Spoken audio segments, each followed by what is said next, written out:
Hi everybody, it's Don and I hope you're having a fantastic day. Well, I don't know if you can see it or not, but you can see the Band-Aid there. And you see the Band-Aid there. Yesterday I went for my very first shots to be inoculated for my trip coming up to Africa later this year. You have to do so many months in advance and so many shots and pills, and I have a long laundry list of things I need to do. But the one thing I need to do before doing that is have my surgery. And yesterday, as I'm driving home from getting my shots from the pharmacy, I get a call from the hospital. And I figured they're giving me my surgery date. And it was exactly the opposite, where my surgery is now on hold. So yes, when you open your email and you see a ton of spam email there, it's annoying. It is annoying. You could get rid of that, what was this one? Get rid of. But you know what else it is? It's a security risk for your information. What I mean by that is, as you're searching the web, you will have data brokers collecting your information from what you're searching on the web. And they will sell that information to not only reputable places that are just trying to sell you something like a new energy drink or a new t-shirt or something along those lines, but sometimes they also sell them to the dark web. And those people out there are looking for your personal information. They're looking for mailing addresses.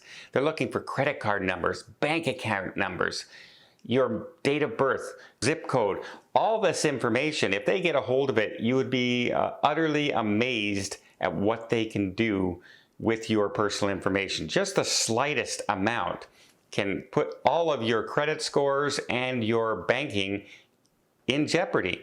And if you think I'm joking, recently over 3 billion people had all of their information stolen from the dark web. So you want to get yourself off those mailing lists of those data brokers, and all you have to do is tell them, hey, I want to get off that list, but I don't know how to do it. You probably don't know how to do it. You know who knows how to do it? Incogni.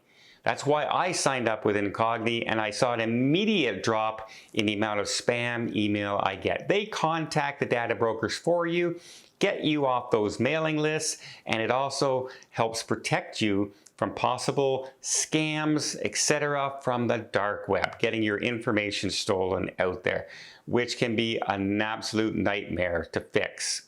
So if you'd like to give Incogni a try, why not click my link down below or the QR code and get up to 60% off by using my code FAMILY.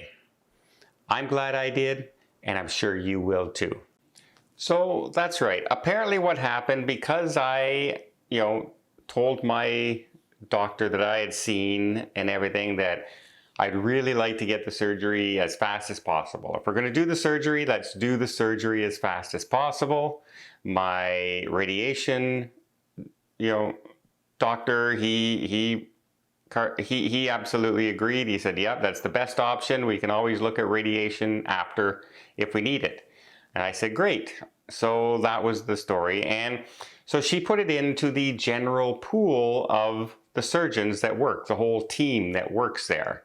Because if one other of the surgeons becomes available faster than her, then we can get the surgery done faster. And one of them looked at the CT scans and everything, and I guess they just shook their head and said, no, let's send this back to the radiologist, and did not put in the forms for surgery. In fact, pulled them out. And so I said, what's going on? What do you mean? Apparently, this doctor thought that the proximity to the aorta and the complication of the surgery would be too difficult. And I went, what? Wait a minute. One says, yeah, no problem. Let's go in and do this. And now this one's saying, no, we can't do this. So I was on the phone immediately after that. And trying to get a hold of my doctor. And so, yeah, as of right now, the surgery's on hold or off completely. I don't know. Does one doctor override the other? Now, in my case, I'm a little bit lucky because the surgeon that I talk to is the chief of staff in that department. So, yeah, I did manage to talk to the nurse, and she says, this sometimes happens when a doctor has a different opinion than another doctor. But she says, let's go back to my doctor and see what she says.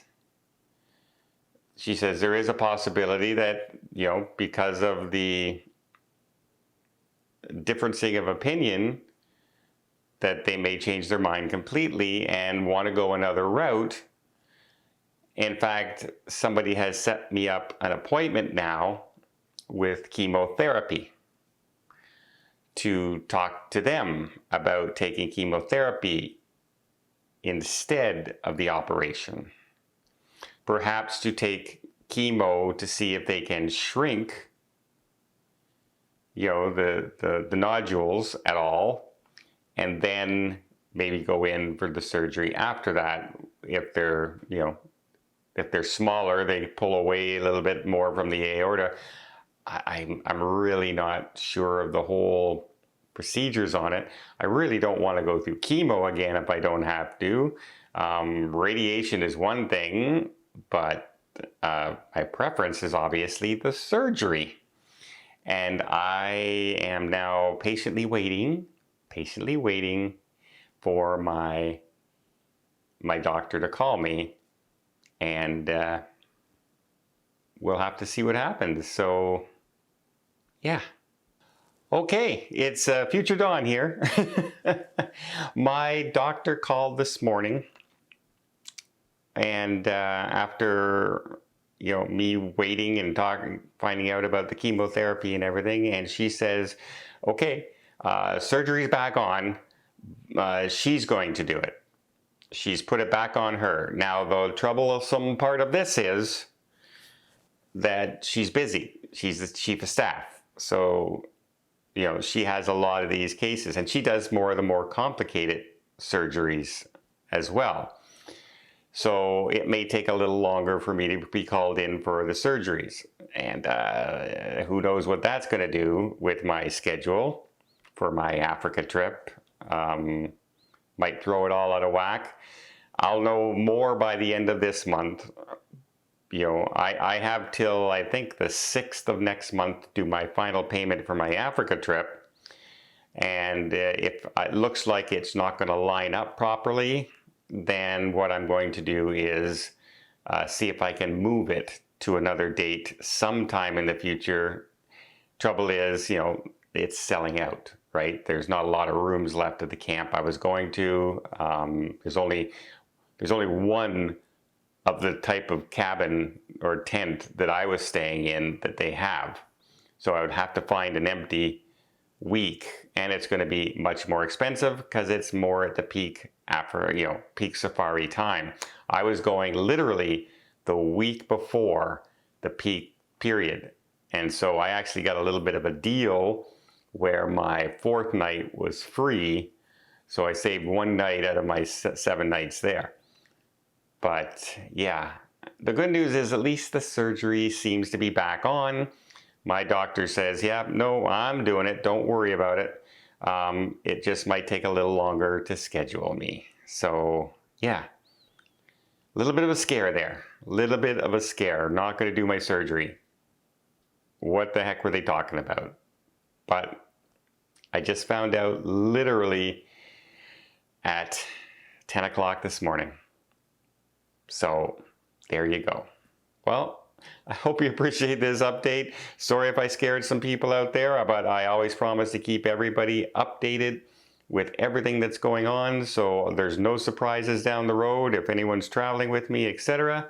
So there you are. And again, thanks everybody for all your support.